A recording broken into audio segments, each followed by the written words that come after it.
போற படம் யூஹன்.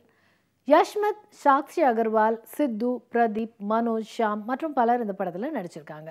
ரவி ஆறுமுகத்தின் ஒளிப்பதிவுல ரஷாந்த் பிரேம்நாத் இருவரின் இசையமைப்புல இந்த படத்தை இயக்கி தயாரிச்சிருக்காரு கமல்ஜி. இந்த படத்துடைய கதை, ஹீரோ யஷ்மித் நண்பர்களுடன் சேர்ந்து ஐடி கம்பெனியில வேலை செய்யறாரு. இவருடைய 4 நண்பர்களும் ஒருவர் பின் ஒருவராக கொலை செய்யப்பட அவங்கள யார் கொலை செஞ்சாங்க அப்படின்னு போலீஸோட சேர்ந்து இவர் கண்டுபிடிக்க முயற்சி செய்யறாரு. பிளாஷ்பேக்கில் யஷ்மித்தும் சாக்ஷியும் காதலர்கள். சாக்ஷி வேலை செய்யற சாஃப்ட்வேர் கம்பெனிலேயே இந்த 4 நண்பர்களும் வேலை செய்யறாங்க. இவங்க சரியா வேலை செய்யாததை சாக்ஷி கண்டுபிடிச்சு எச்சரிக்கிறதுனால சாக்ஷி சாஃப்ட்வேரை திருடி வித்தாங்கன்னு சொல்லி அவங்கள மாட்டி விடுறாங்க. இதனால சாக்ஷி தற்கொலை செய்துக்கிறாங்க. தற்கொலை செய்து கொண்ட சாக்ஷி பேயா வந்து இந்த 4 பேரையும் கொலை செய்யறாங்க.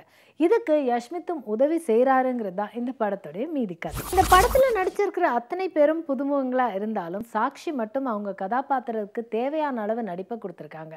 மற்றவர்கள் அவங்க திறனுக்கு ஏற்ப நடிச்சிருக்காங்க. இயக்குனர் கமல்ஜி இந்த படத்துல நடந்திருக்கிற கொலைகளை விசாரிக்கும் போது ஒவ்வொருத்தருடைய பாயிண்ட் ஆஃப் வியூல இருந்து அந்த கொலைகளை மீண்டும் மீண்டும் காட்டியிருப்பது அதிக நீளம், கொஞ்சம் சலிப்பு.